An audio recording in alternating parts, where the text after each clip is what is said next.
특히 오늘 영상은 렌트를 주시는 목적으로 부동산 구입을 하셨거나 아니면 구입할 예정이나 아니면 지금 현재 렌트를 주고 계시는 분들에게 좀 더 도움이 될 것 같습니다.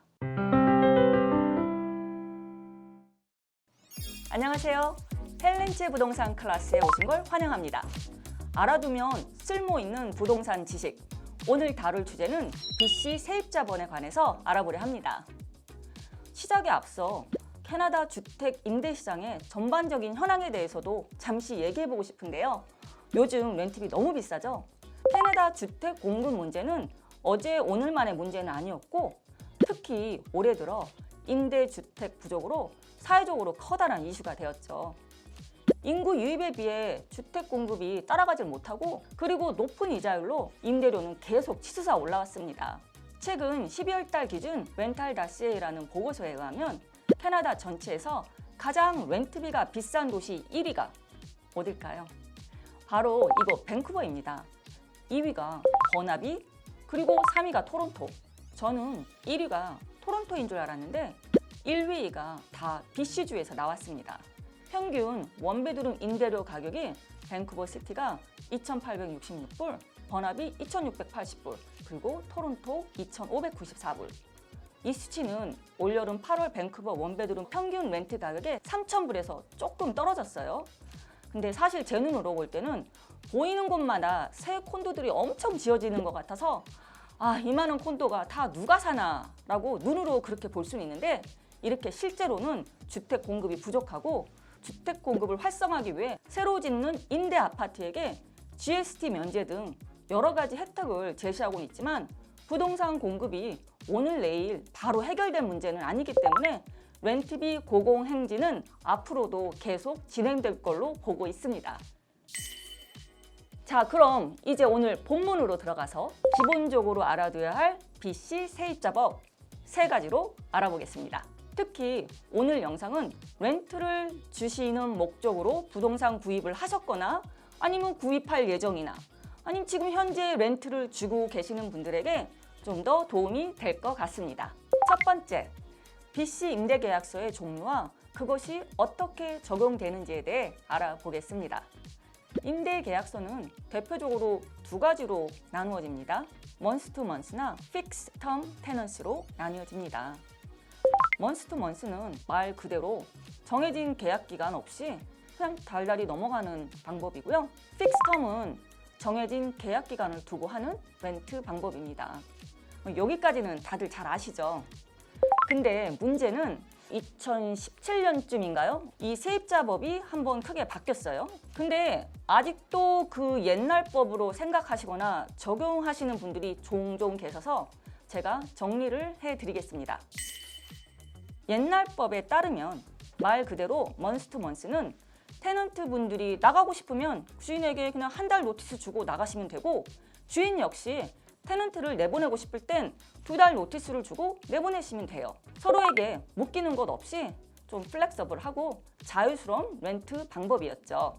그리고 픽스텀은 일정 계약 기간이 있고 그 계약 기간이 끝나면 1년이든 2년이든 나가시면 됩니다.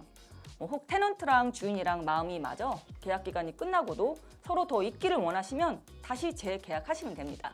근데 지금 현재 세입자법은 테넌트 분들에겐 별 변화가 없는데 주인 입장에선 상당히 조심하셔야 하는 부분이 바로 내보내는 노티스 과정인데요. 한마디로 아니면 극단적으로 표현하자면 주인 입장에서는 month to month든 픽스텀이든 나가라고 노티스를 줄 수 없습니다. 주인이 세입자에게 노티스를 줄 수 있는 정당한 이유 하나는 그 주인이나 주인 가족이 이제 내가 들어와서 살겠다는 그 이유 이외에는 테넌트에게 나가라고 노티스를 줄 수 없다는 거죠.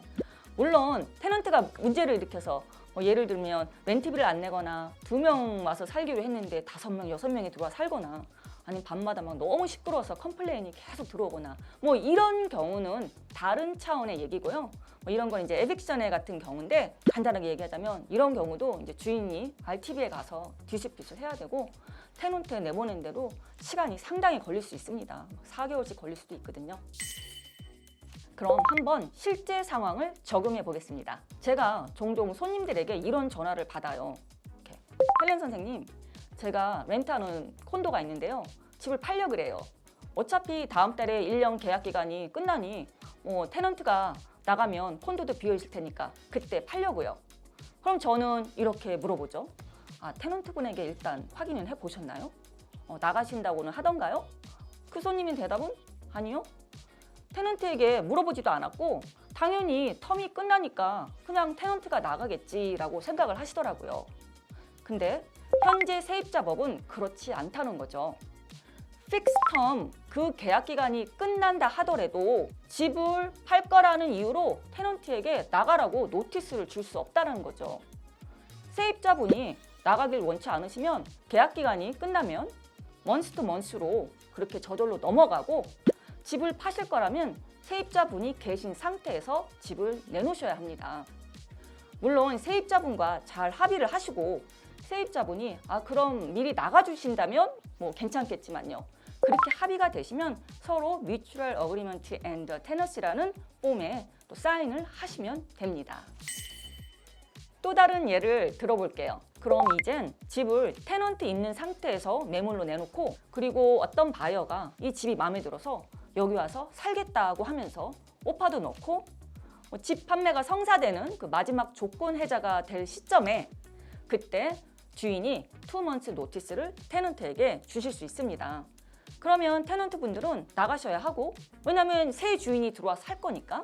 그런데 새로 들어오는 바이어분 역시 렌트가 목적인 인베스터라면 새 바이어는 현재 테넌트를 그대로 두고 사셔야 합니다. 근데 문제는 현재 테넌트 분이 몇 년 전부터 계속 렌트를 하셨던 분이라면 아마도 렌트비가 주변 시세보다 상당히 낮을 것입니다. 왜냐하면 렌트비가 1, 2년 사이에 엄청 뛰었거든요. 그럼 이 새 주인은 요즘 시세에 맞게 렌트비를 올리려고 하시겠죠. 근데 올릴 수 있을까요? 그것도 안 된다는 거죠. 이 집을 사면서 임대 계약서 자체를 어슌하는 거기 때문입니다. 주인이 바뀌었다고 렌트비를 올릴 수는 없습니다.